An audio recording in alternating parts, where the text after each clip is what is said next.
Welcome to Namecheck with Michael Riedel. In case you haven't guessed, I am Michael Riedel, and I am delighted today to be joined by a very fine young actor. Mr. Derek Luke is here to tell us about Sparkle, a new movie that he's opening up in Friday. But first, we're going to get a little rundown on what's coming on the little page 6 minute here from Mara Ziegler. What's going on, Mara? Hi, Michael. Today we are going to be bringing you the scoop on Usher and also on Venus Williams. Oh, right. Well, Venus is back from from London, the Olympics, right? Mm-hmm. I bet she's partying somewhere here in the New York City area. Yes, she is. Okay. All right, Derek, welcome to Namecheck. Hey. And congratulations on your very fine career. You're not that old, right? It's really moving along quite quickly. It's a blessing. Sparkle opens on Friday, right? Sparkle, August 17th. All right. Yes, sir. And I must ask you, since this is the last movie that Whitney Houston made before she died, did you spend any time with her? Did you have any scenes with her? Did you work with her on the set?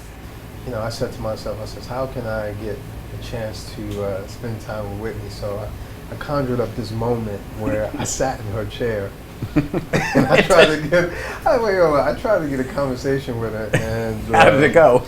We shared some cool moments. Mm-hmm. A lot of times on set it's very noisy, right, and what you have to do is find your zen moment so you can focus. And I was listening to music, and I put my headphones to Whitney's ears, and she was like, "Oh, gospel." She was like, "Well, that's my favorite type of music." And we started discussing, you know, the preparations, you know, what makes us artists, and what makes us get into that mood, and we had that in common. So you really plotted this whole thing out. You had the gospel music, knowing that she was I going to like that. Man. Going to sit in her chair, so she's going to have to say, "Oh, that's my chair, you Derek. know, Out."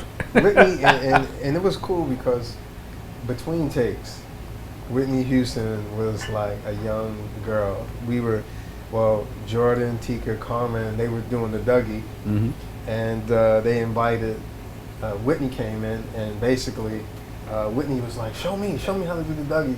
So between takes, and the whole cast, we had our moments with her. We were just having fun. Not to sound too white here, Derek, but what is the dougie? You know what the dougie is? I don't know what the dougie is. Well, the dougie is like, it's a new dance, but kind of an old dance, but Dougie Fresh. Mm-hmm. And the Dougie is just, you know, you move your arms. And you do So this is like a... Yeah. No, this is disco, right? No, this is the you know, yeah, right. It's all angles, brother. Yeah, y'all like that, huh? Make you want to dance, huh? Get it, mama. Well, I'm gonna get it. And you will too. Keep dancing like that, you bring home some kids you can't feed. That's Tammy Anderson. She's smoking hot. She got 2 sisters, and they can all sing. My name is Sticks. Sparkle. Think that's your song? You wrote that? Only if you thought it was good. Girl groups are hotter than ever right now. You should be together singing. You were born and raised in Jersey City, if I'm not I mistaken. was born and raised in Jersey City. And your mother was a gospel singer? She sung in the choir, Yeah. and my dad was like into rock and R&B from British Guyana to London to Jersey. And he met her at the church. And he cut an album with her and her 2 sisters. So he, like you, kind of a young version of you in the movie, and he spotted her talent and thought he'd bring her along. Yeah, and I sort of attributing this performance and movie to my mom and dad, who I really realized had a dream. And I used to blow it off. I'm like, oh, you had a dream, good for you. But now I see how real it is. Are they still alive, both of them? Yes, they are. Our family definitely has inherited the dreams of creativity. Mm. And I got to fulfill it, and I feel privileged about What was that. the very first show or play that you ever did? Did you do some acting in high school or college or elementary school or anything like that? Or No, the only acting I did in school was acting up. And the teachers would call my mom. No, it wasn't a lot of opportunities. I think I did like a church play, and I played King David. You know, it's a pretty good part. Yeah, I got to throw some fake rocks at this big dude. But as far as my career, that was it. Did some music video background, and I really thought I was getting an Oscar for that. And, and a trailer. Yeah, your own trailer. That was more big, important. man. More important than the Oscars when you get your own trailer. Oh Then you my know you're God. coming up. Yeah, well, with your name on the door. You know, actually, because I was seen in the music video, I actually got to have craft service. I didn't know that was an upgrade, you know. That's the catering company. Yeah, for those of you who haven't been on a movie lately. So, you were discovered then in the music video world. Is that how? And somebody just saw you striking face and presence? I discovered me in the music video world. I went to auditions, and I sort of snuck into my first audition, Antoine Fisher. Oh yeah, yeah. And it started, and then it didn't go well, so I went through all these emotions, and the casting director said, "That's it. That's what Denzel is looking for." So he says, "You come back." I went away 3 years later, and they said, "Sorry, they're only looking for Antoine's friends." And I'm like, "I don't want to be Antoine's friend." And basically, we fought to get in there. I didn't have an agent at the time. I got fired, actually. And my wife got fired from a talent agency in LA 4 months before Antoine. But I got the audition. Audition after that, I got a call back, and that was with Denzel. And then a month later, I didn't hear anything. I'm working in a gift shop on the Sony Pictures lot in Culver City, where they're holding auditions, and I'm seeing all these guys auditioning for Antoine. And lo and behold, working in the store, Antoine is buying VeggieTales for his kids. I'm bagging the bag, and I'm trying to get some information from him. I'm walking him out, and all of a sudden Denzel and the producer is walking past me, turns to me and says, "Hey, I hired you. You're my new Antoine Fisher. Report to me after work." And that's how it happened. Really? Yes. You had no idea. I had No one had no bothered to idea. call and tell you that, you know, you're bagging groceries here right now at the big No. shop, and tomorrow you're No. going to be having your own trailer. I had no idea, and I was told that they were watching me in the store, like different executives was coming in Oh, that's interesting. while I was, working and just seeing who is this guy that we're about to be in relationship with, what he's like.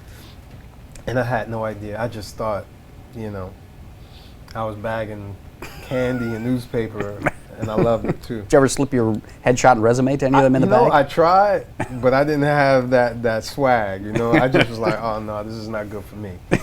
So I just said, I'm gonna be nice to everybody. Right. That's gonna be my swag. The good Dr. Davenport, he may have all the answers to all your problems and all your questions. Ain't that right?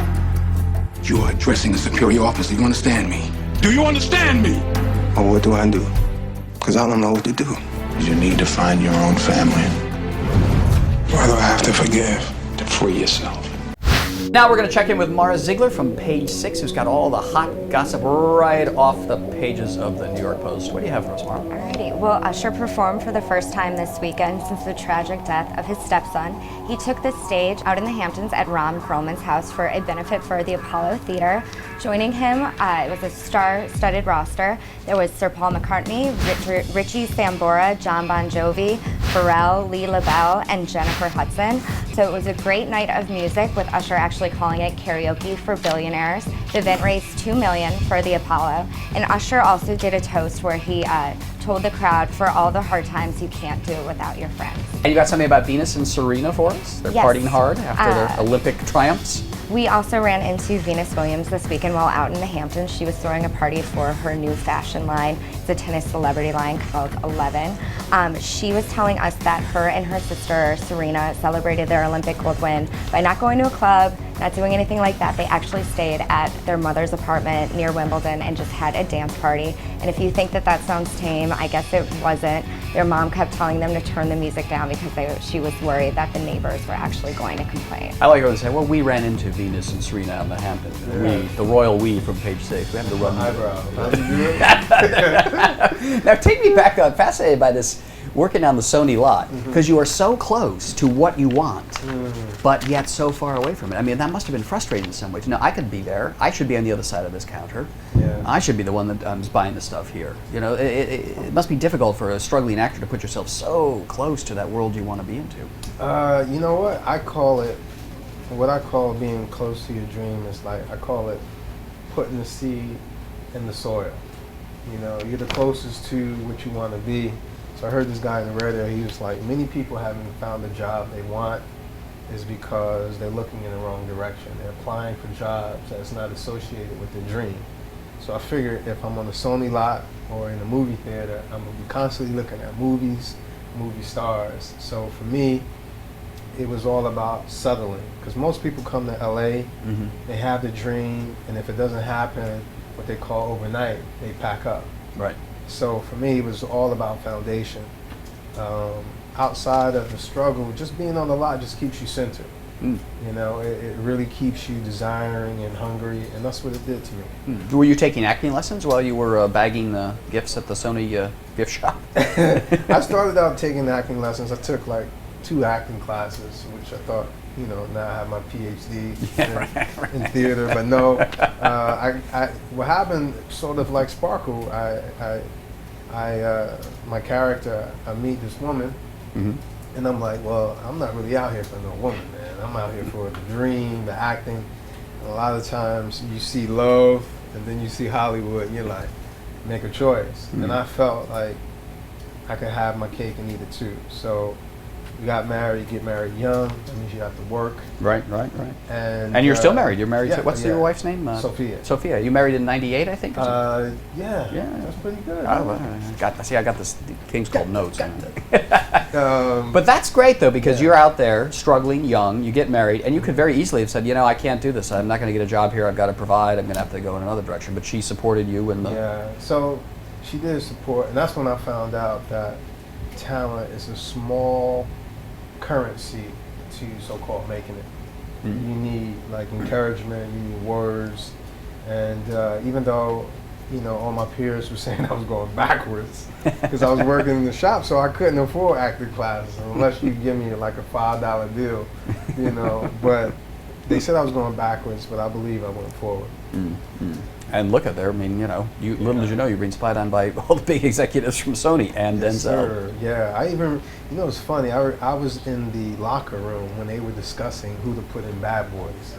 Like, I actually pointed at myself, and they looked at me like, never mind. You know what I'm saying? I'm like, no, let me go back to the store. But after that, my networking skills was over. I admire the chutzpah though. You were, I'm out here, I'm going to make it, and no matter what. Yeah, and you know. But And here you are. my time. All right, the movie is called Sparkle, featuring the very talented Derek Luke. It's been a great pleasure having you on Namecheck. Thank you, Derek. Thank you. I would.